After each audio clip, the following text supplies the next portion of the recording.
Hey guys, so continuing my coverage of Nintendo's January announcements, I thought we might talk a little bit about Yoshi's Land, which is coming for the Nintendo Wii U hopefully this year.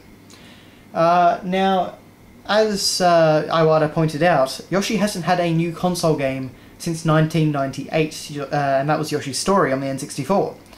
And considering that Yoshi's two console outings were incredibly good, less so Yoshi's Story, but 100% Yoshi's Island, it's kind of funny to think that he has actually skipped two console generations after that. So, but it's very good to see he won't be seeing the Wii U out, and we'll be getting a new Yoshi side-scroller. Now, I'm going to call this game Yoshi's Land because that was actually a name that someone found in the Miiverse source code back in November or December. It seems like a logical name to me because it pays homage to the Yoshi's Island name. But, you know, we'll see how things turn out. But I'd say it's a pretty safe bet. So, the Kirby's Epic Yarn team is making this game. And they've kept the art style from Kirby's Epic Yarn, and I think that it was probably a pretty great fit for Yoshi. I mean, you go through his games, and Yoshi's Island had a big, like, crayon pastel kind of effect. So, you had that. And then Yoshi's Story was like a big pop-up storybook.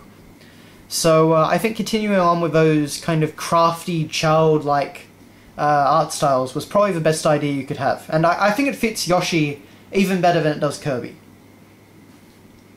Now, in terms of the gameplay, we're kind of in an interesting position here, because we know it's a side-scroller. We've seen that Yoshi can jump, and that he can eat enemies. We know that he can jump on enemies. But he seems to have lost his eggs, because when he eats an enemy in the trailer, we see that he actually turns into like this fully formed yarn figure. And I honestly have no idea what that will actually do.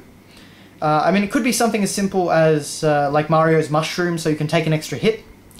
But I think it will probably be something a bit more interesting than just that. Because if it's anything like Kirby's Epic Yarn, it will not be a difficult game. I think the fact that we can actually jump on enemies this time means that it'll probably be a bit more difficult and a bit more like a normal platformer. I mean, in Kirby's Epic Yarn, you could just fall on enemies' heads and nothing would happen. So I think that probably indicates to me that we're going to get something a little bit more challenging this time, but it'll probably still be pretty friendly to the inexperienced audience. So, regardless of that, I really don't know what to think of Yoshi's abilities in this game, so we'll get a lot more as time goes on, but right now it's good to see Yoshi, and it's good to see the Shy Guys. And of course, we can also see that you can collect jewels in the game, and obviously move into the background instead of the foreground. So that's like Kirby's Epic Yarn, where you could move into the background and go behind the, you know, all the felt and stuff like that. So I'd say I'll be sticking pretty close to Kirby's Epic Yarn in that respect, and I'd say jewels will just play into the score aspect like they did in Kirby's Epic Yarn. But what is more interesting is actually the screenshots that we get after the actual gameplay that we see. And the thing that interests me about the two scenes we get is that they are fully 3D, and they are in completely different environments. Now, one of them appears to be on a windowsill in a real-world environment. And I find this really interesting, because aside from looking really fantastic, it sets a completely different look for the game than you may get a first impression of. It looks completely different than anything that appeared in Kirby's Epic Yarn. And it actually kind of reminds me of the room from the opening of the original Super Smash Bros. If anyone remembers that, you see Yoshi, or whichever Smash Bros. Character gets picked up by Master Hand. And they get taken over to a desk in front of a window and stuff like that. It's just a normal room, but you're seeing these kind of figurine-like Nintendo characters interacting inside that room.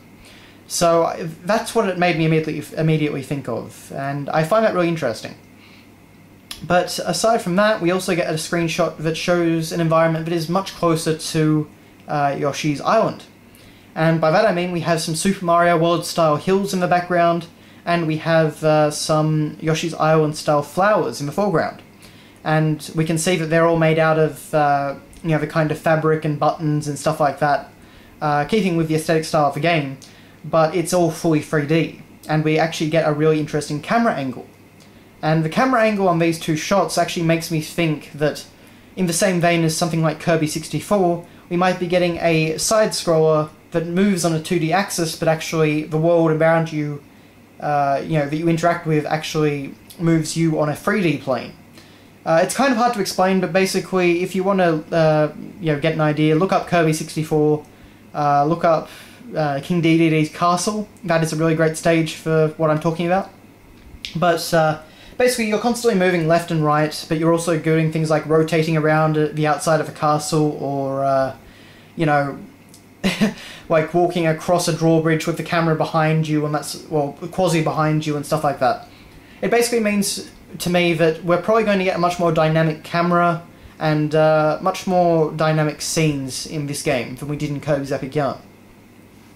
And that makes me quite interested, because it means we can go further with the yarn mechanic.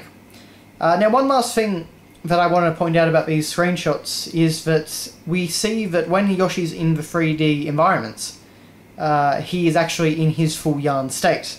He's not just the outline that we see at the very beginning of the presentation. So, I don't know how that will work exactly. I mean, that could just be the way the shots were taken, or that he looked the best like that. But, it could be something really crazy, like when you're in outline, you can only move in a 2D plane, but when you're in the 3D yarn figure mode, you can actually move in 3 dimensions or something like that in certain areas. There's all kinds of crazy things you could come up with from that, so it'll be very, very interesting to see what they do. I'm hoping the game will probably be playable at E3 and we'll get a proper in-depth trailer that kind of explains things a bit more. But for now, I'm just going to hope that it comes out this year and we get another great Yoshi game. So with that, just let me know in the comments what you think of Yoshi's Land, and I'll be very interested to see what everyone thinks. Of course, frankly, Yoshi's Island is still one of my favourite platformers of all time, let alone one of my favourite games of all time. So I'm very, very happy to see Yoshi finally coming back, and let's see if he can reclaim his throne as one of the great platformers in the current generation. So thanks all for watching, guys, and I will see you later.